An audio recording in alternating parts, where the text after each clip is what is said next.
Hello everyone. Today I'm going to be talking about some books I think that you all will love, that I personally have loved, so therefore I think you guys will love. So I've tried to stay away from your major writers, like the ones that are pretty obvious, like everybody like, yeah, I know that, like Cassandra Clare, Sarah J Maas. I'll admit there are still a few popular books in there that a lot of people have heard about already and probably have already read, but those ones I still wanted to highlight. But for the most part I tried to stay away from super popular books that already have a good reputation. So anyways, I've divided up into two categories, so young adult and then just regular fiction. And the reason why I did that is because I've started to read regular fiction a little bit more than young adult, but I wanted to share some of those. I know a lot of people have preferences, or some people do prefer young adult, some people just prefer generalized fiction, and I want to put both of them here just so then there's like an all-around good books suggestions. So this is my list of books I personally loved, and I'll give a little description why. Also, if you're not subscribed to me, hit that subscribe button. I make videos a lot here and we talk about books. If you like that, hit the subscribe button so we can continue the conversation. Let's get started. So the first book I have, I personally love this book. I remember when I got this book, it was something I saw on Goodreads and I wasn't really sure I wanted to read it. It sounded good, so I have like this weird fear of buying books at full price and not liking them and having my money wasted. And so I wasn't really sure, and I was still somewhat new to the book world, and so I just went on this leap of faith and I bought it, and it turned out to be not only such a good book, but one of the biggest video series of my channel. And so I have a lot to owe to this book, and I think everyone should read because it's so good, and that is The Naturals by Jennifer Lynn Barnes. I love this book. It's like CSI but with teens. And so what happens is that there's this program called The Naturals. They all have like these weird abilities, like, so for example, one of the characters can detect when someone's lying. Our main character Cassie, she can profile people, and it's really cool, and they solve mysteries, and it goes on for 4 books, and I really like this series. So if you really like mysteries and you like kind of something different, like this book is very different from anything I've ever read in the young adult genre, I highly recommend picking this book because I can kind of guarantee you'll like it. Next book. So this one is pretty mainstream now, but I personally feel like I should mention it because you don't see a lot of books like that, and while we're still in kind of this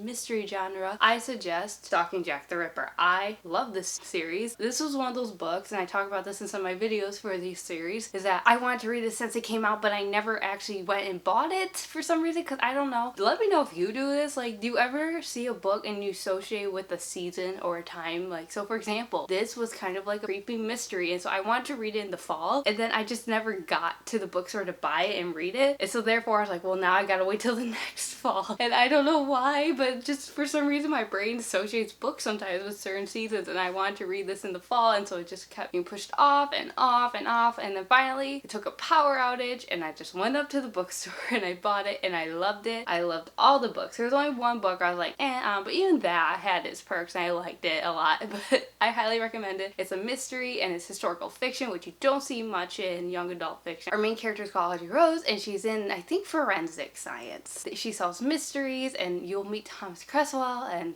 just highly recommend picking this book. I don't want to give too much information on it because I don't want to spoil it. The next book. This was one book I picked up on a whim. I actually really like. I don't think a lot of people like have read it. Like, I think people have read it, but I don't think it's like mainstream popular. And that's Gunslinger Girl. It is so good. When I first bought it, I thought this was like a Western type book, and it is to a certain extent. It's like modernization Western. So it was actually really cool, and she ends up running off and she ends up kind of working for the circus type stuff, but it's so good. I highly recommend this book. I couldn't put it down. Like I said, something very different if you kind of want to take a break from fantasy or science fiction. This has a lot of science fiction elements in it, but it's not really science fiction. It's more Western, and I highly recommend it because it's so good. And the book ends and you're just like, what? And so I highly recommend this book. I loved it. I think I even gave it a 5 out of 5 stars. Go and read this book. The next book I read, and I read this a few years ago, and I loved it, and it was Ruined. I loved it. It's about these 2 kingdoms, and there's this one girl and she's considered ruined, but she doesn't have any marks on her, and so she was kind of like the cast aside person. Well, her sister is then kidnapped by this other kingdom, and so she goes in disguise as this other person and try to free her sister, and it's such a good book. It's short, it's quick read, it's a really good book. I highly recommend reading this book. And then another book I picked up on whim. I was actually at school at the time, and there's this bookstore right next to it, and it's just this really cute independent bookstore, and I wanted to buy a book from there. So I find The Passion of Dolph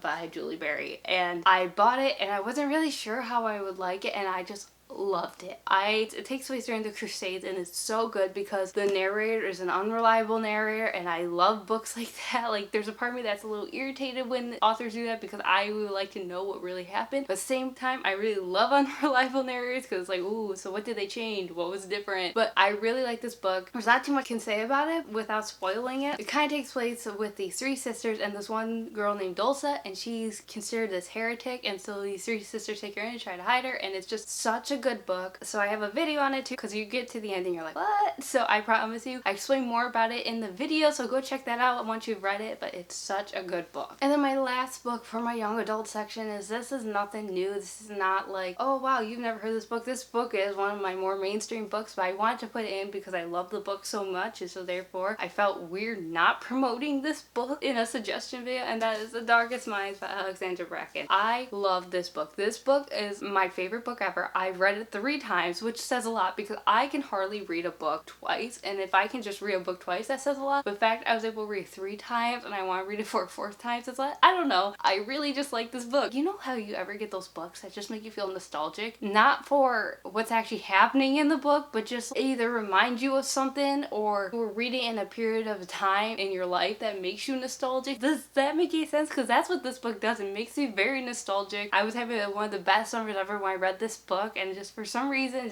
I'm so nostalgic when I read this book. I love the characters. Our main character is Ruby, and in this world, kids are divided by powers with different colors. So orange is like this mind controlling power, blue is you can move things with your mind, green is you're super smart, yellow is electricity, and red is like fire. They all have these superpowers, and like the government's trying to get rid of them, and so Ruby and she meets this great gang of people, and they kind of are on the run, and just I love this book. Go read it. It was my favorite book, and I highly recommend it. So now for the generalized fiction section. These books I've read pretty recently that I've personally really liked, and so if you are kind of branching out from the young adult world or into the generalized fiction world, I highly recommend picking up these books. One is The Lost Girls of Paris, and I love this book. I listened to the audiobook, and it takes place in World War II with like this secret group of female spies, and it's actually based off of actual legit thing. The people in the book are all fictional, but it's actually based off a real life concept of these female spies that worked in World War II, and I love this book. I cried in this book. I highly recommend this book. It's so good. It takes place in like the past and the present. It's really good. Highly recommend it. Another book, and this one is pretty mainstream popular, but I wanted to put it in there just because, like I said, if you are kind of branching into generalized fiction and don't know where to start, I want to put this book out there just to be like, hey, you might want to stop here. That is Circe by Madeline Miller. I love this book. It is about the Greek mythology of Circe, and that's kind of all you need to know about it. It's great. It's wonderful. I personally got lost in the book. Like, there's not so many books where I could say, like, I just don't even recall turning the pages, and that was this book for me. Highly recommend it. Another book. So this was book of the month, like about a year ago, and I was a little hesitant on getting it, but it sounded really good, so I was like, okay, well, I'll try it. And that was The Clockmakers Daughter by Kate Morin. Now, anything by Kate Morin, I highly suggest you just go read. She is a phenomenal writer. I mean, some of her books I would say weren't my favorite, but they were still good. They were one of those books that even if it wasn't your favorite, you could still be able to read it. Any of her books, but I personally really like The Clockmaker's Daughter. Maybe it's because it's the first book I ever read by her, but I think what was interesting for me about this book is it takes place in different time periods, and you go into her books normally knowing what history has said happened. But then as you start reading about these characters that take place in different intervals of times, you start finding out there's more to the story. And sometimes what they say what happened in history wasn't actually what happened. So for example, we go into the story knowing about this painter named Edward Radcliffe. In the summer of 1862, a group of young artists led by the charismatic and talented Edward Radcliffe descend upon Birchwood Manor on the banks of the Upper Thames. Their plan to spend a scheduled summer month in a haze of inspiration and creativity. But by the time their stay is over, one woman has been shot dead while another was disappeared. A priceless heirloom is missing, and Edward Radcliffe's life is in ruins. And so then that's kind of like the main premise of what you go into knowing, and then it goes kind of talks about what the modern day perception is of it. Highly recommend this book because the themes in the book are amazing, and you start to find out more about these characters and how it's not what it seems to be, and just I highly recommend this book. Go read it. And my last book, and that is How to Stop Time by Matt Haig. I love this book. It's about this young guy. So they're not immortal, but they just age slower. And we have our main character named Tom, and he has been around for about 400 years. And like I said, he's not immortal, but he just ages a lot slower. And this story is kind of about his life a little. And what's really interesting is just the themes in the book and what it's about. well, and kind of how it really puts in perspective of time and what it means to actually live. And I highly recommend this book. It's so good. Anyways, those are my suggestions. If you have any suggestions, please write them in the comments below. I would love to read them. Thank you for watching. Bye!